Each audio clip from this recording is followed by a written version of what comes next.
Very good afternoon to all the participants. Thanks for being part of our weekly webinar series. Your continued support and then motivation only makes us to present a new topic every week. And in choosing the topic, we take into consideration that it is relevant for the entire audience at large. And also, the audience consists of tax professionals and also from other accounting fraternity. So we are striking a balance. Suppose if you are going by section, it will be useful only for the qualified chartered accountants, not for the others.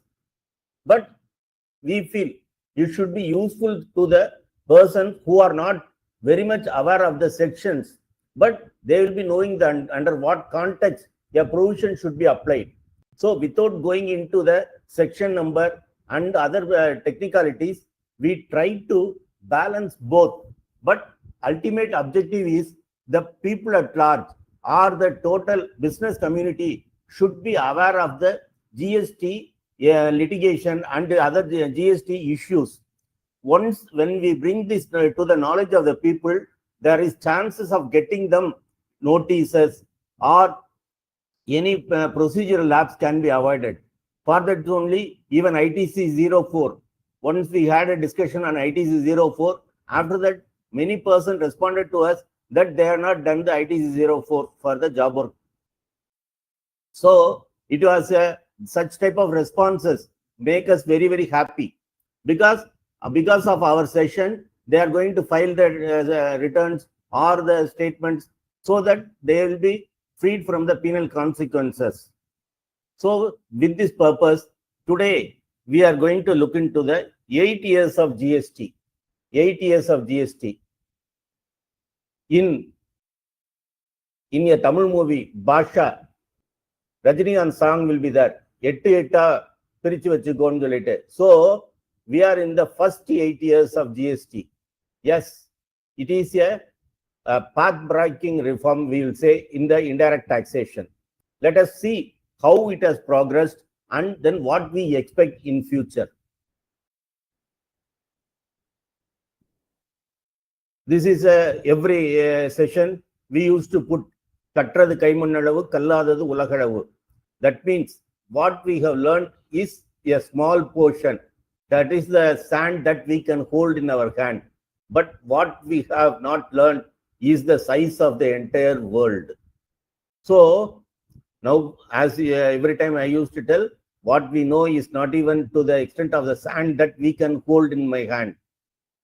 We are learning only a small and iota of item only.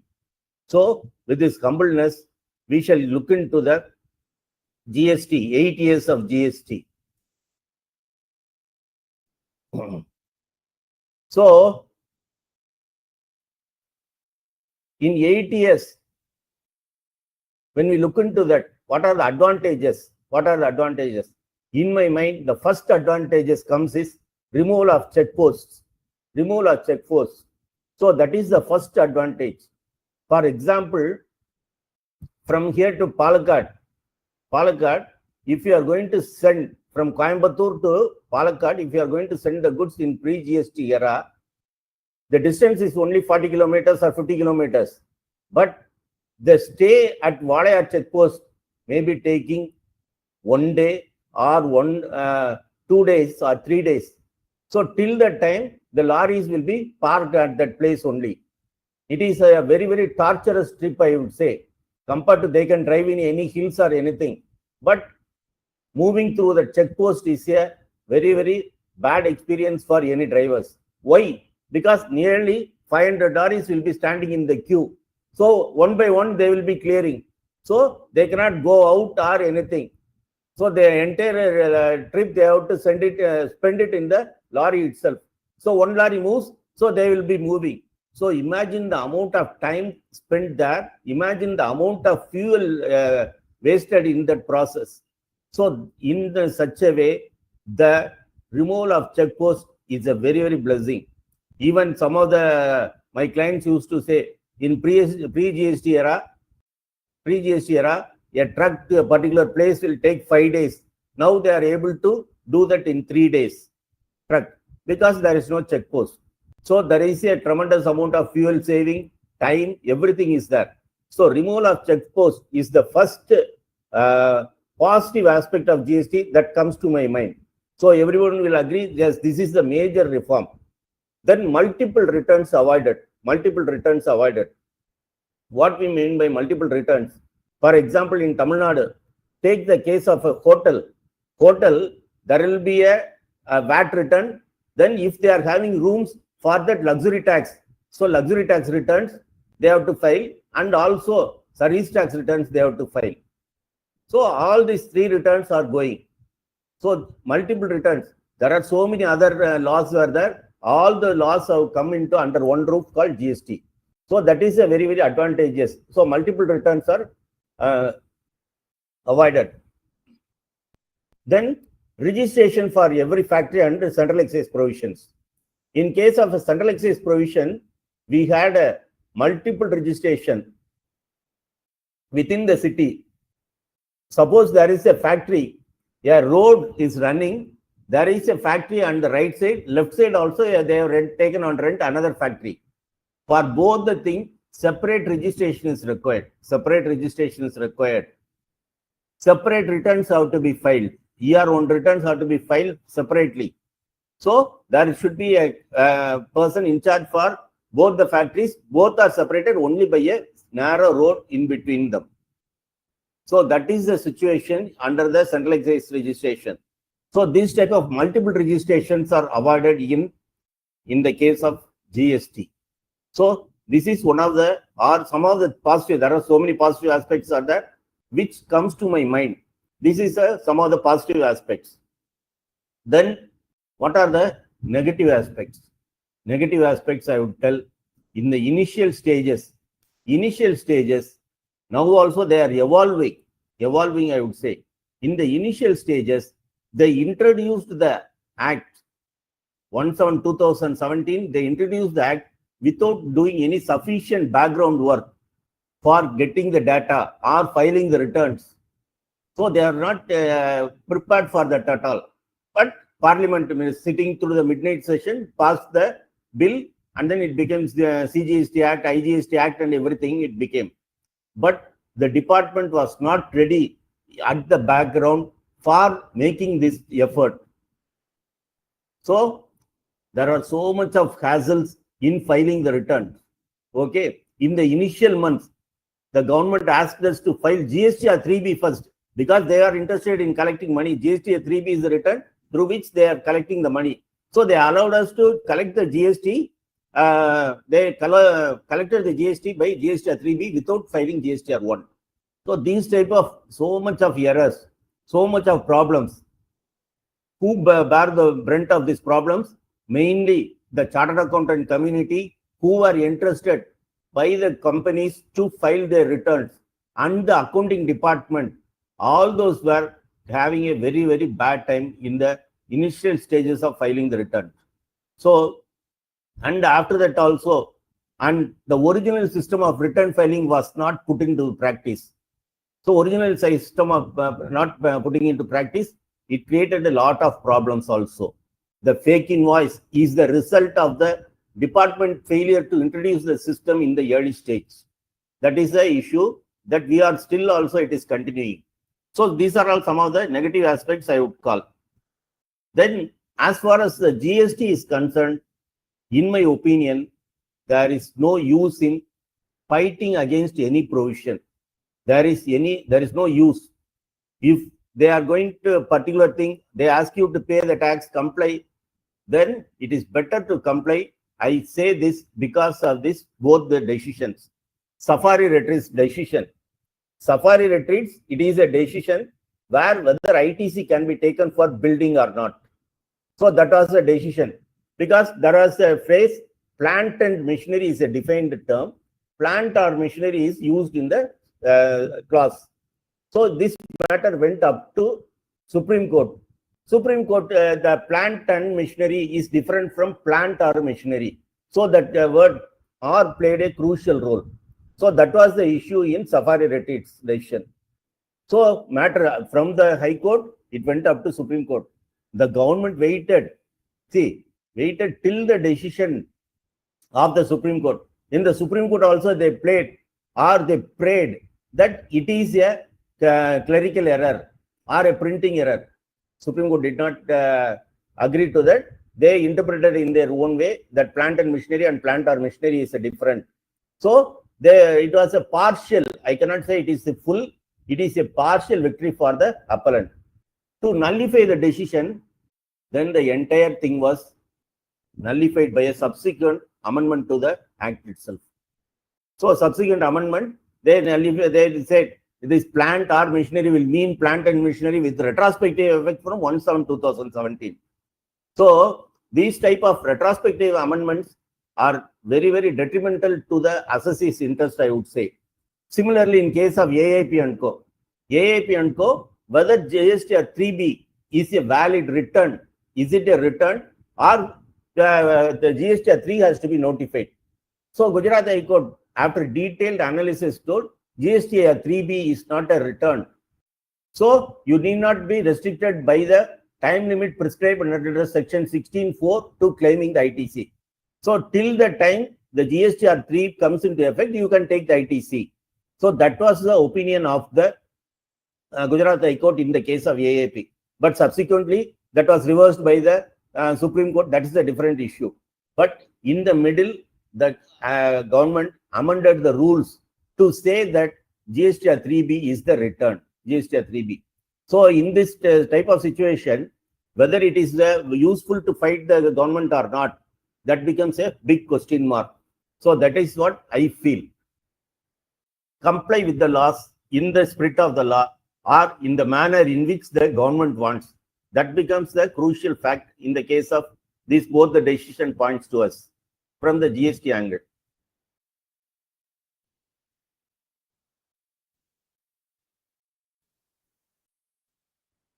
So now ITC, what are the developments under ITC? So ITC, it was there in the earlier law also. It culminated from the centralized regime. It was at the time, it was called MODVAT, Modified Value Added Tax, MODVAT. Then it became SENVAT. Then the same thing was incorporated. In various states tax value added tax acts. So value added tax act. So this question, whether the ITC is a vested right, is it a right for the assessee or it is a concession given by the government? So that was the case. So since the ITC have got some resemblance to the S12 provision, we can refer to the earlier decisions to know what is the exact nature of the ITC. So for this purpose, I rely on the decision of ALD Automotive. So this decision deals with the section 19, subsection 11 of the Tamil Nadu Value Added Tax Act. So at that time, this subsection had a provision which allowed the assessee to take the ITC within 90 days from the end of the financial year, whichever is later. So from the end of the financial year, within 90 days, the ITC has to be claimed. If you do not claim the ITC, it will become lapse. So in this case, ALD contested this provision. This is not legally valid. Prescribing the time limit for taking the ITC is not valid. So similarly, we have got the provision 16 subsection 4 in CGST Act. 16 subsection 4 also prescribes the time limit for taking the ITC from the end of the financial year. Okay, now it is up to 30th November. You will be aware of the fact. Earlier, it was up to the period of September return, GST 3B return. Now it has been changed to 30th November. So compared to the earlier TN VAT Act, now there is a enhanced time limit for taking the ITC. But in this decision, what is the exact nature of the ITC? In this decision, Supreme Court has held the input tax credit is in the nature of benefit or concession extended to the dealer under the statutory scheme. The concession can be received by beneficiary only as per the scheme of the statute. So categorically they say it is a benefit conferred on you. You do not have any vested right. See, this has become my property, so I can utilize it any time. That type of argument cannot be taken in view of this Supreme Court decision. So it is a concession, it is not a vested right. So this is a basic understanding that we must have it in mind when we understand when we go through the provisions of ITC in the present CGST regime also.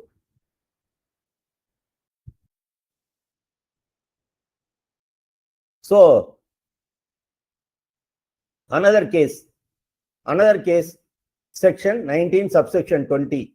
This is also under the Tamil Nadu Value Added Tax 2006. Tamil Nadu Value Added Tax 2006. See what this subsection had.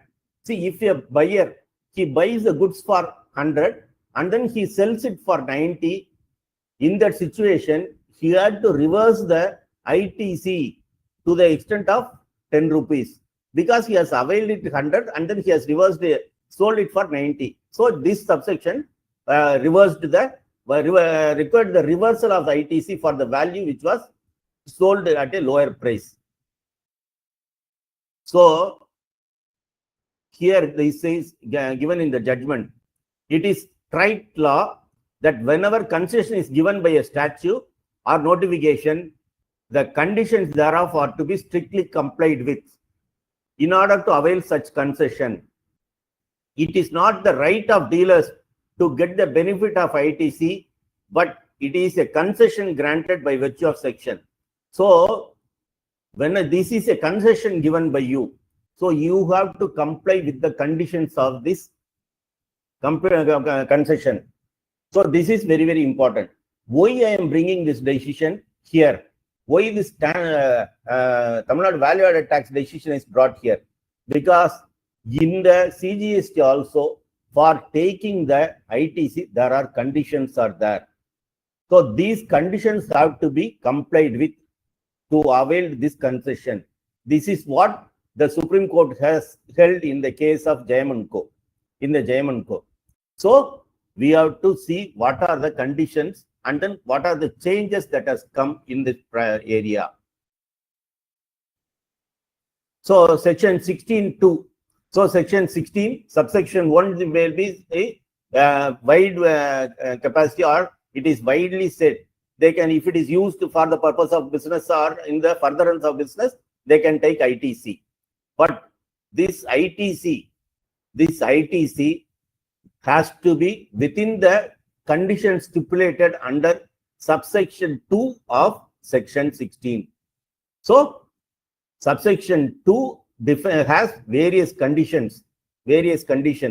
So unless all these conditions are satisfied, the registered taxable person, or simply called assessee, cannot take any ITC. So here, so what are the changes in the provisions of the ITC? That is what I want to tell. Here, one of the new clause AA has been added. So the clause AA has been added. What the clause says? So the person will be able to take the ITC only it is uploaded by the supplier in his GSTR 1 and the same is communicated to him in GSTR 3B. So the amount that is coming in GSTR 2B only can be taken as ITC. So the registered person will be satisfying other condition. See, he must be having a valid tax invoice in his hand. He must have received the goods. These are all some of the conditions. The supplier should have made the payment. He must have made the payment.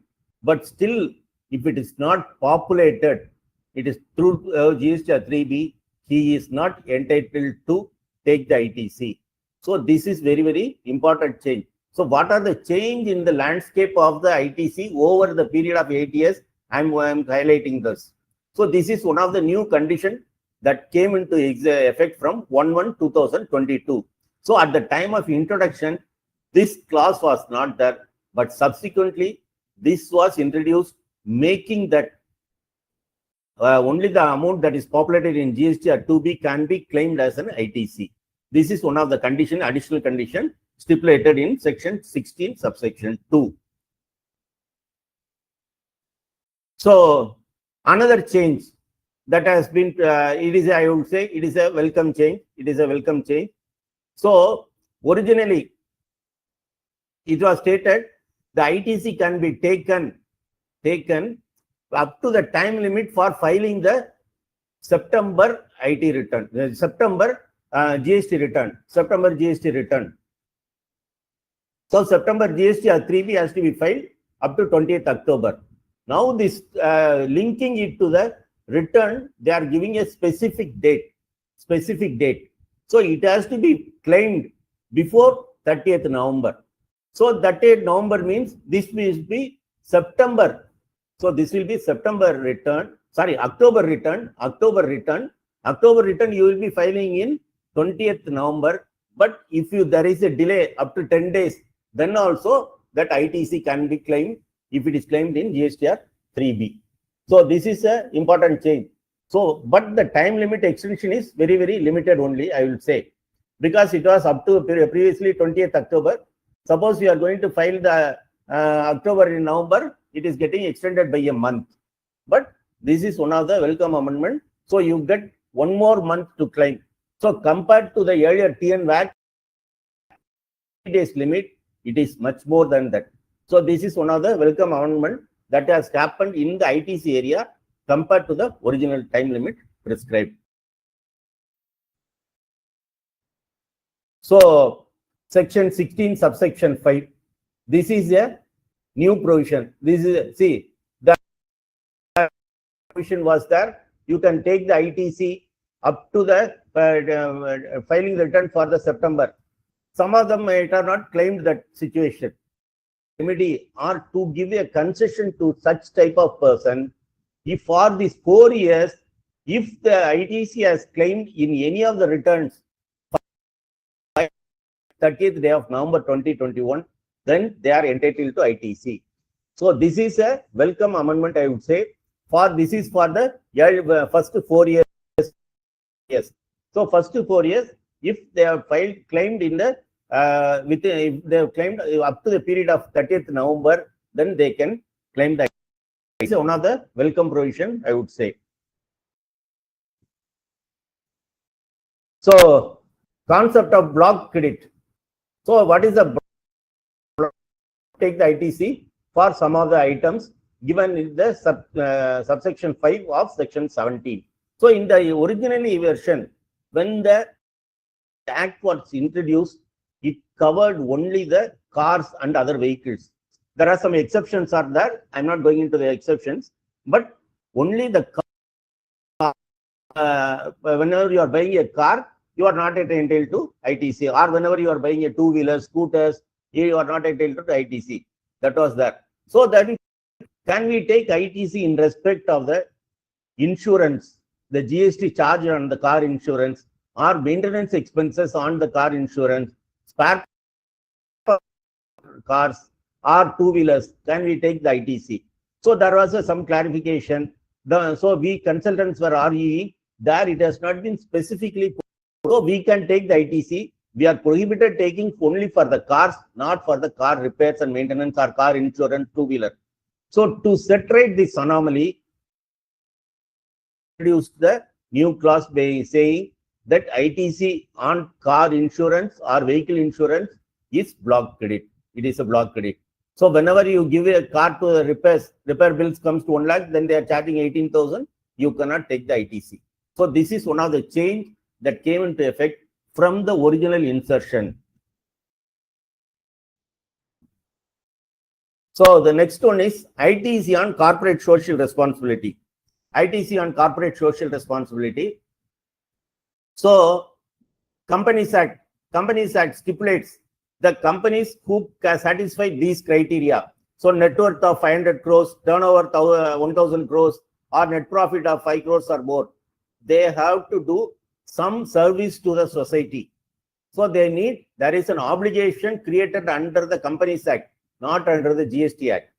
So some obligations are created under the GST, under the Companies Act, that the companies, that criteria, any of the above criteria, they have to spend some amount for the development of the society. So how much? 2% of the average net profits, average net profit for the past 3 years. So they have to spend. So this is the criteria. So a company is making a profit means, suppose that some amount, say 10 lakhs or 50 lakhs, they have to spend for the welfare of the society. Some of the companies will be giving the chairs and tables to the nearby school. There will be some corporation school. They will be giving the furnitures, or there is a smart boards they will be giving. Now this amount will be spent by the company. They will purchase it and then give it to the as a corporate CSR obligation. So now the question arises. The question arose. See, there is an obligation on me due to the Companies Act. It is a compulsory. Can I take the ITC? Can I take the ITC? Now it has been prohibited. It is clearly prohibited. GST cannot be claimed on CSR expenses. I do not understand the logic. See, at the one statute, they are making it compulsory to spend. But other area, they say you cannot take the ITC. So this is a stipulation by the Companies Act, but it should not be taken ITC. There is no logic in it, in my opinion. But because it is given as a free, there is no consideration. There is no output tax whenever these goods are supplied. That is the logic they apply. But this is a compulsion on me. So this is for, if I want to continue the business without getting any penalties from the Ministry of Corporate Affairs, then naturally I have to spend this amount. But you spend it, but don't take the ITC. That is the logic. So that is a different act. This is a different act. So you cannot take the ITC. That is what clearly it has been mentioned. You cannot take ITC on the CSR expenses. So already I mentioned about the Safari Retreats case, Supreme Court. So to nullify the decision, an explanation has been made. So notwithstanding anything, the decision by the court tribunal. So plant and or machinery shall be construed to be plant and machinery. So their own logic, they are nullifying. They plainly say to the High Court, to the Supreme Court, we do not agree with your reasoning. We say whether it is plant or machinery, according to us, it is plant and machinery only. So this is one of the items that has nullified the decision of the Safari Retreats case by the Supreme Court. Then input service distributor. This is already we have discussed in detail. So input service distributor, anyone have got more than one registration within the state or outside the state, then ISD becomes mandatory. ISD becomes mandatory.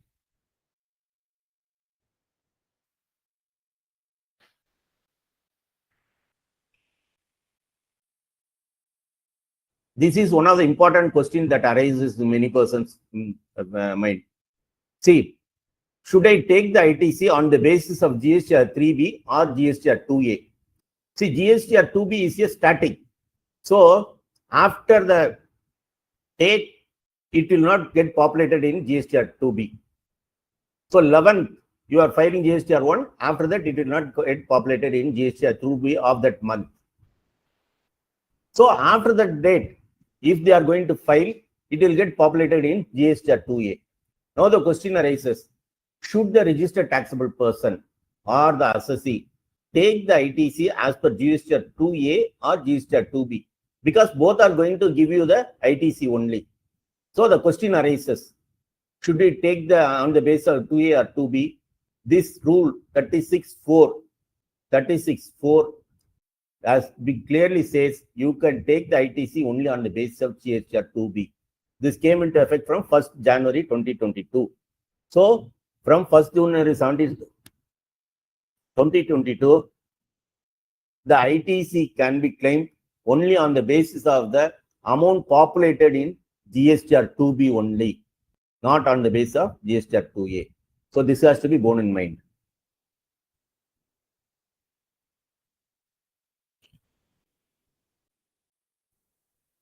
So this is a typical scenario.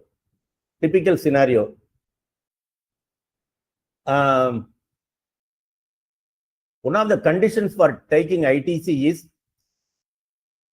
government should have received that amount. Your supplier should have made the payment to the government. So this is one of the important criteria. But there are cases.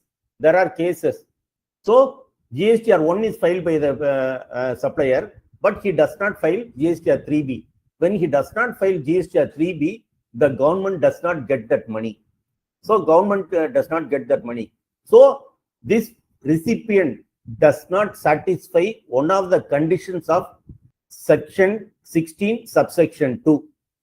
So the government, so since the government has not received by the supplier, the recipient is forbidden to take the ITC. So this is one of the conditions. But he cannot wait till as soon as the supplier files a GSTR 1, it will get populated in GSTR 2B. So he can take the ITC on the amount he is getting in GSTR 2B, but that person has not filed GSTR 3B.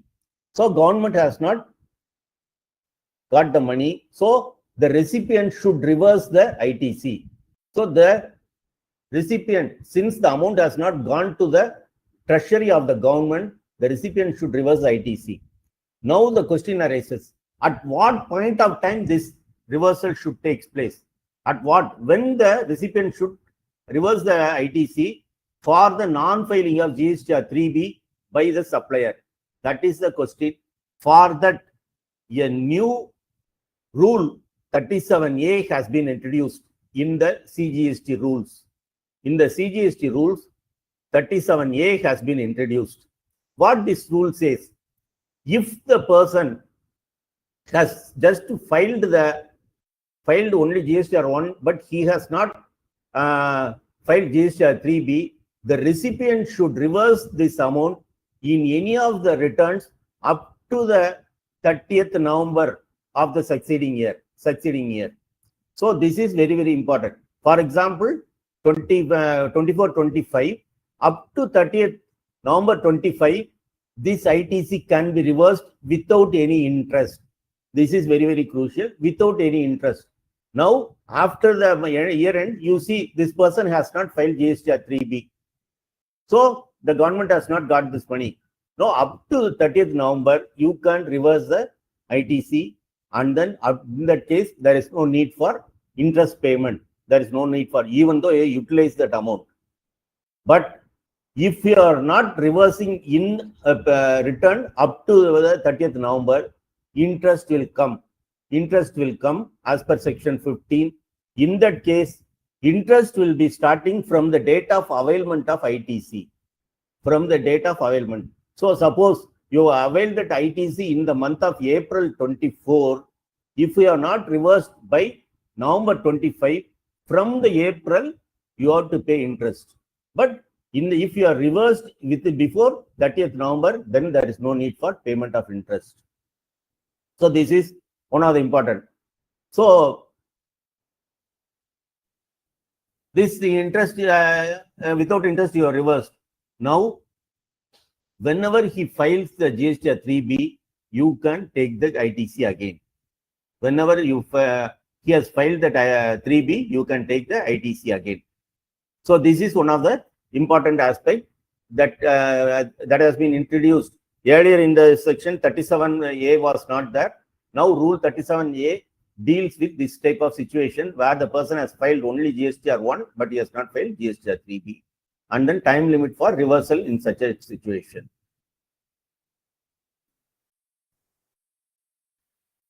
So GSTR 2B. So we used to say in marriage, if the food is not sufficient, immediately they will make upma. So just like that, this 3B came as a temporary return when the GSTR 3 is not available. Now it has become a permanent. So this return filing was proceeding as usual. Then it came. There is a circular. Whether this can be given by circular or not, that is a big question mark. Okay. This circular only clarified how the ITC has to be claimed. So from the 2017, after nearly 5 years, they changed the method of filling the ITC details in GSTR 1, GSTR 3B, GSTR 3B. So prior to this circular, what we used to say, suppose our ITC comes to 10 lakhs and then there is a block credit 1 lakh. We will be putting 9 lakhs in the 4A5, all other ITC, 4A5. So this was the method that we have been following. Now the government wants to know what is the amount of ITC that was reversed by us. So even now, even in the last year GST also annual return, we found some of the companies are not following the GSTR filing as per this circular. So this circular, what it says. So it says you have to take the ITC as per GSTR 2B, and then you have to put it in the respective column. It is getting auto-populated. So you have to put it in the respective column. Then in the 4B1, 4 Bombay 1, you have to give the block credit not reclaimable. That is, we call it as a permanent disallowance, or permanently you cannot take. It may be a block credit. So that type of credit, you put it in the 4B1 table or that cell. So if it is reclaimed, because one of the condition is you must have received the goods for claiming the ITC. If you have not received, then you have to reverse that ITC. But there is a circular is there. For the moment, I am saying if you are not received, you are not entitled to claim. So you have to reverse that. Because it can be claimed in future. For that, you have to put it in 4B2. So this is one of the important change that has come into the ITC reporting system.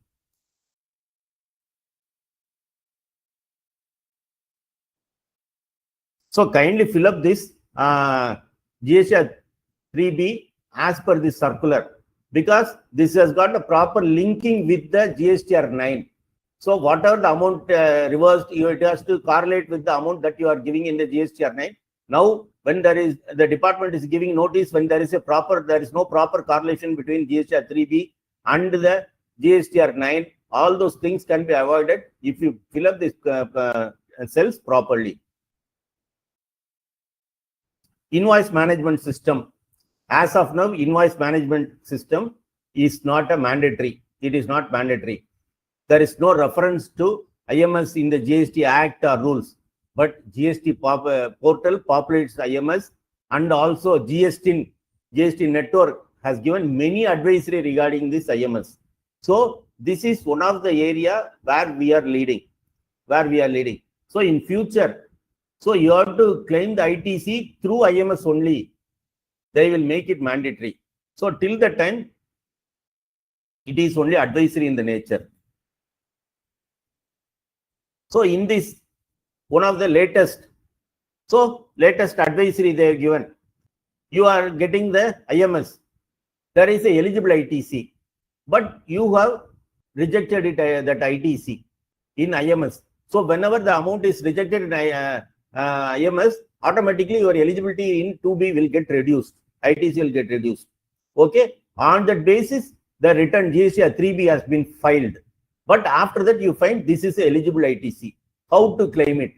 They say you ask your supplier to upload the invoice with the same amount, through GSTR 1A, 1A, or through the amendments.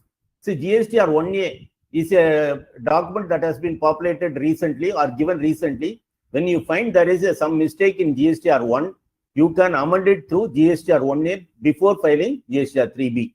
So through GSTR 1, if provided your supplier has not filed that return, has not filed his return or anything. Otherwise, in the subsequent month, there is an amendment table in GSTR 1. The amendment table give the same value same value so that it will be again populated in your invoice furnishing IMS. It will be getting populated. So this is one of the advisory given, but getting the original credit itself is become very difficult. Suppose it is a big corporate asking him to again upload, it is a very, very Herculean task. But this is a advisory or suggestion given by GST when you are omitted to claim the ITC through IMS. These are all some of the changes that are happening place. So next one is outward supply GSTR 3B to become non-editable. So file the GSTR 1 properly, fill the tables properly, exports with or without payment and everything, fill it properly. In most of the cases, I find it is getting automatically populated through Tally. We are able to export and everything, but still have a check over it. Okay. So once it is filed, you can amend it only through GSTR 1A and it cannot be edited in GSTR 3B. It cannot be edited because in the earlier period they found you will be uploading a sales of say 1 crore through GSTR 1. So the recipient will get the credit, but ultimately you will show in the GSTR 3B 70 lakhs. So these type of gaps were there. To address those issues, this GSTR 3B outward supply cells will become non-editable from July 2025. So the July 25, 2025, which will be filed in August, will become non-editable in future with regard to outward supply. In the similar manner, even the ITC will become non-editable in future. This is my view. So these are all some of the journey that has happened in the case of ITC over the years since the inception. I'm not covering all, some of the major impact that will be having. Those shifts in tax rates. See, everybody, you will be know that there is an increase in tax collections. Okay, the tax collections are showing a upward trend. Some months it is crossing 2 lakh crores. So compared to the earlier thing, this is a great benefit for the government. So that only the state governments are also keeping quiet about this increase because they are also getting increased revenue. There are various reasons I have pointed out. Corrective measures like e-way bill, e-invoice, and also this fake invoice rackets checking, all the stuff had an impact on the collections. So collections are showing a increasing in trend. So what are the we need to reduce the slabs. Now we have got 5%, 12%, 18, 28, then for jewelry, then 1.5. So all those things have to be reduced. Some rationalization should be there. Already you might have seen there is a proposal to remove the 12% slab. We hope they do not raise the items in the 12% slab to 18%. So 18%. And also there are so many anomalies are there in that slab also. For example, if you go to hotel, see Ananda sweet shop, you can, if you buy the sweets and then savories, karams, mixture or anything, for sweets they will be charging 5%, but for the mixture or some other item they are charging 12%. Both are edible items, so the same rate can prevail. Both the ultimate is for consumption of the people, so they can reduce it to 5%. These are all some of the anomalies are there in the rate structure. So this rate structure has to be revised to the benefit of the people. So frequent revisions. See, previously, that is what here I would say previous central excise regime was better, because in central excise regime, only on the date of budget, they will be changing the rates. But here, whenever there is a GST council meeting, then the rates are getting changed. So the frequent revisions can be avoided for the rate revision.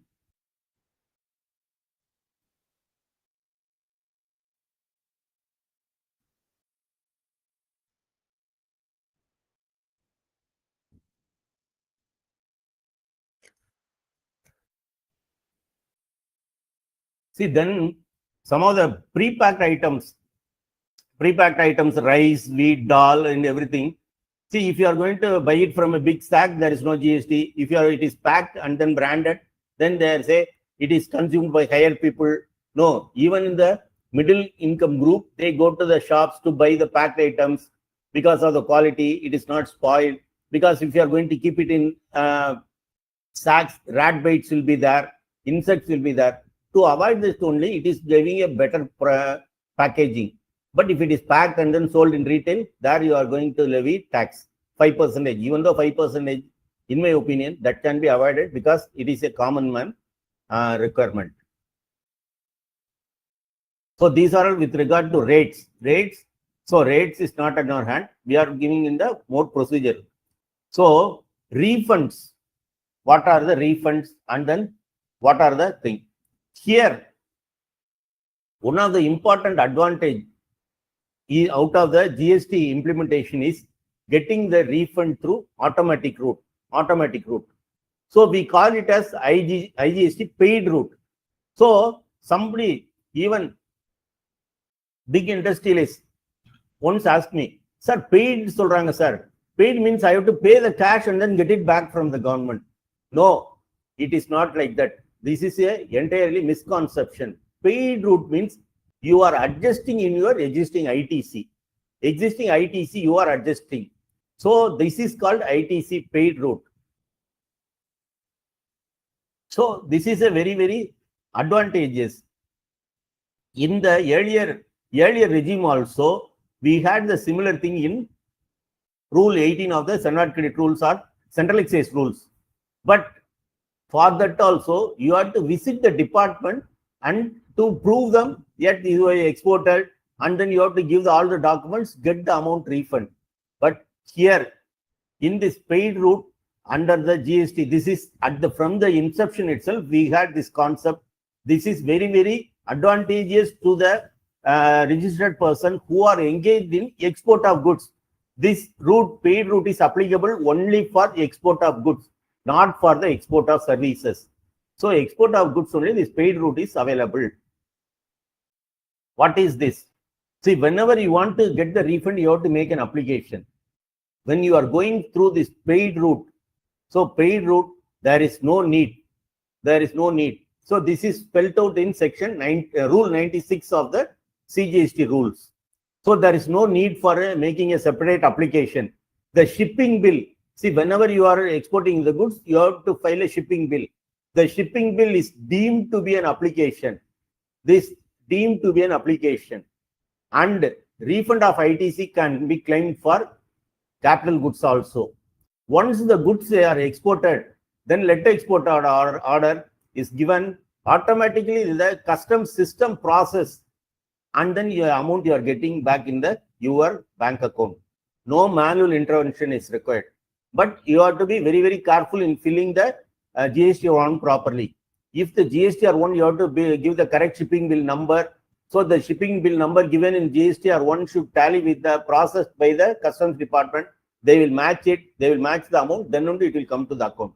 So this is one of the system without any manual intervention. So here also you can get the capital goods. So this is one of the important aspect. This will be bringing benefit to the exporters. Here another important change, removal of Rule 9610. Rule 9610. So here what the rule was that prior to remove it is effect from 8/10/2024. Prior to that, see, if a person is an exporter, he wants to import the goods. He has to import the goods, he has to process the goods or convert it to some other product, then he is going to export. So if he is going to import the goods and then paying the customs duty, the amount will get locked up. And then because whenever he is going to export, there is no duty. So unnecessary burden. So for this purpose, they can get a license called advance authorization. They can import the goods without customs duty or IGST component. In that situation, these persons are prohibited going through automatic route.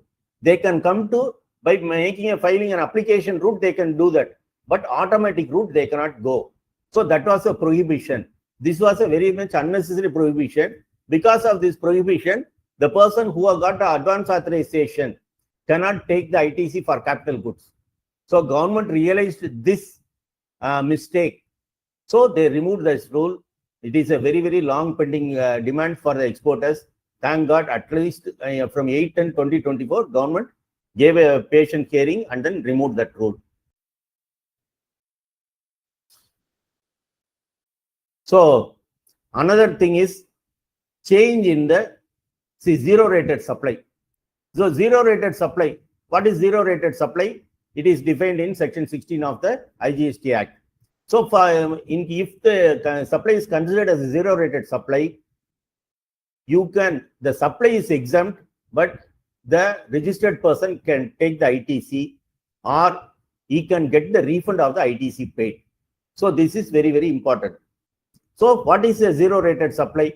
Export of goods or services. This is a zero rated supply. Then supply of goods or services for authorized operation. This is a newly introduced provision. So whenever a person is going to supply to the SEZ unit or SEZ developer, SEZ unit is a unit that is operating. A person who is developing a SEZ is a SEZ developer. If they are going to supply, it should be for authorized operations of the SEZ. So this is a important amendment in the provision or the definition of zero rated supply. So these words authorized operations makes a crucial difference. What is an authorized what is the authorized operation? Authorized operation is a permitted operation by the SEZ unit. So if the supply is for the permitted operations of the SEZ unit only, it will be exempt from GST. Otherwise, you have to pay GST. Suppose SEZ, they are asking a landscape architect to maintain the gardens. Maintaining gardens will not be classified as a authorized operation. So the authorized operation, that will be finding a place in the license given or letter of approval given to the SEZ unit. So if any operations are not finding a place in the list or letter of approval given by the SEZ authority, it will not be considered as a zero rated supply. So before supplying it to a SEZ unit, get the letter of approval and then see whether the service or the goods you supply are relating to the authorized operations of the SEZ. So this is very, very important. So whenever goods are subjected to export duty, see, whenever the goods are imported, you get the import duty in the form of a customs duty. Various types of customs duties are there. But some of the goods are considered as very important. So the government want to dissuade the registered person to export these goods. So these goods are finding a place in second schedule to the Customs Tariff Act. In the Customs Tariff Act, second schedule, they say what are the goods that are exported or that can be exported with duty. So the goods specified in second schedule are liable for export duty.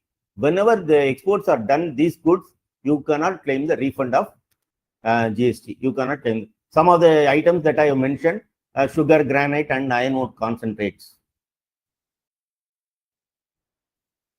Then upward revision in price. See, I'm saying you paid export. Okay, you mention it as a 1 crore. You have got a contract with a foreign buyer. So there can be any upward revision depending upon the increase in raw material cost. Okay, now you bill it as a 1 crore. 1 crore, 18 lakhs. Under the paid route, you have got the refund of 18 lakhs. But subsequent negotiation, there you are going to get another 20 lakhs. So he says, I'm willing to pay you another 20 lakhs. Now for that additional amount, how to get the refund? So how to get the refund? Now it has been made clear. See, because already goods have gone out. Now you cannot go through the automatic route because automatic route requires the shipping bill copy and then it has to be coming through the ICE gate portal of the customs. But here only an invoice will be raised. There will not be any movement of goods because already goods are been dispatched. But you need additional refund under Rule 96 for that additional amount. Now for that, you can file a application RFD 01 and then claim that amount for that additional consideration that you are going to get. Then Aadhaar authentication. Aadhaar, there is a rule 10B. It specifies what are the various items for which Aadhaar is mandatory. So refund, whether it is paid refund or the refund of the ITC, you have to get the chief of the managing director or whole director of the company should be a Aadhaar verified person under the GST. Then only you will be able to get the refund. Value of the refund, value of the tax goods. It cannot be. See, there is a tendency to inflate the value of the exported goods and then getting the higher rebate or higher refund of the GST component. So to avoid that, they said the value cannot be more than 1.5% of the similar goods supplied locally.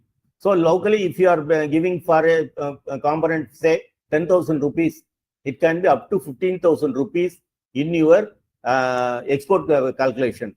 You will be selling it for a higher amount, but it will be restricted to that 50% cap only.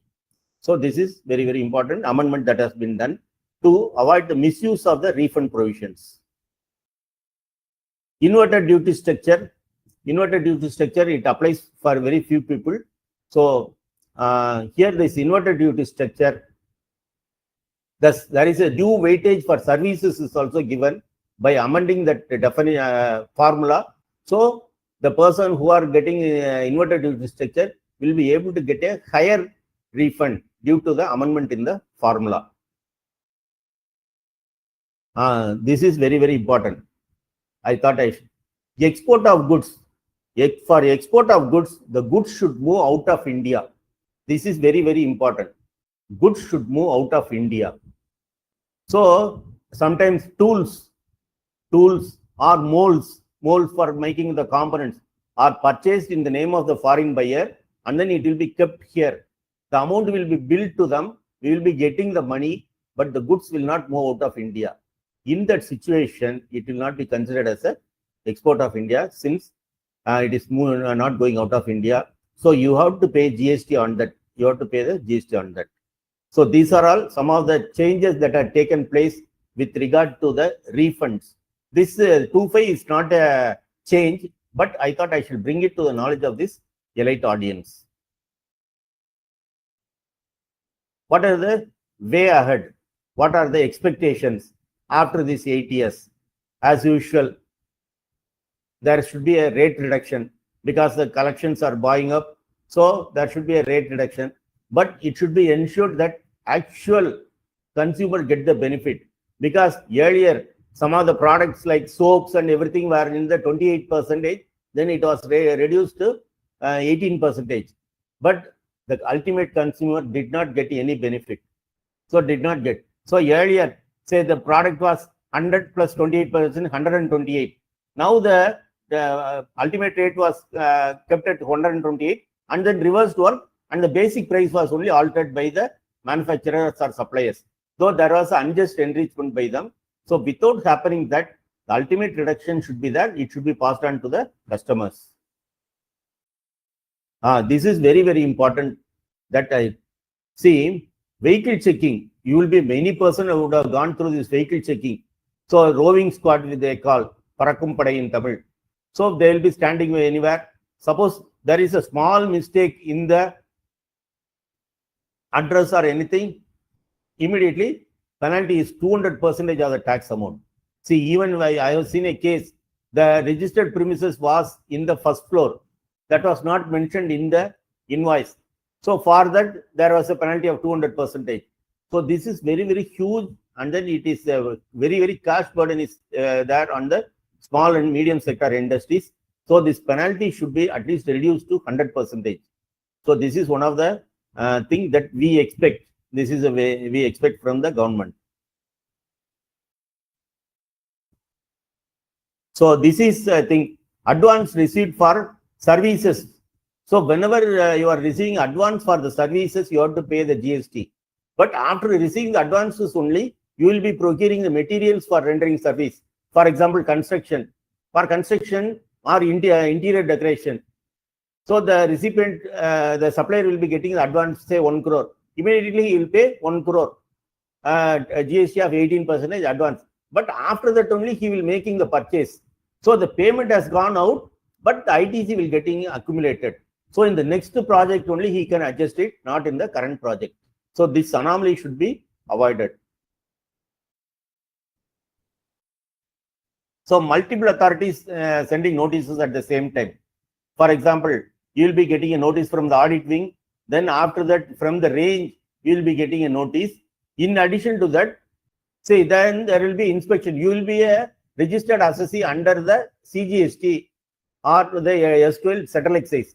Now the inspection will be coming from the State Department. They will say they can do the cross verification or anything. They have got the power.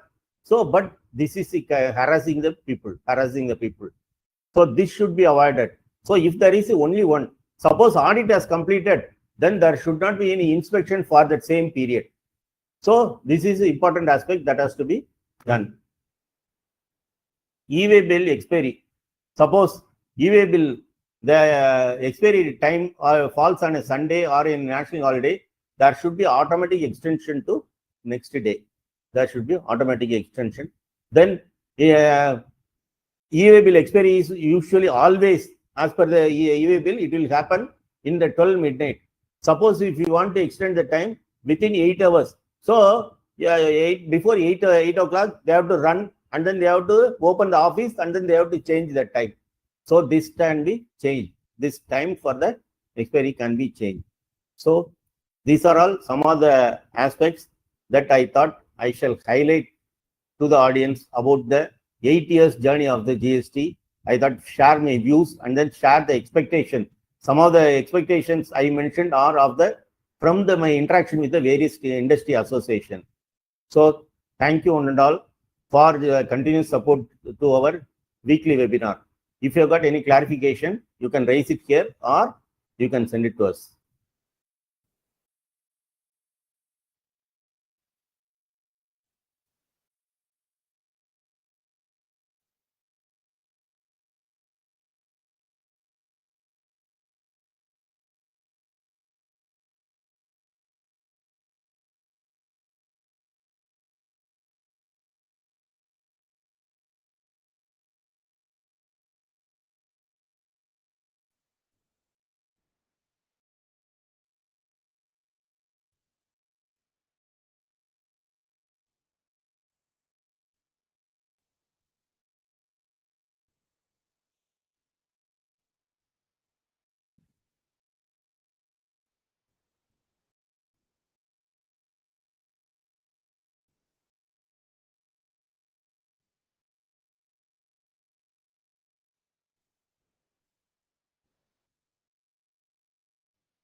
There are no major queries or anything.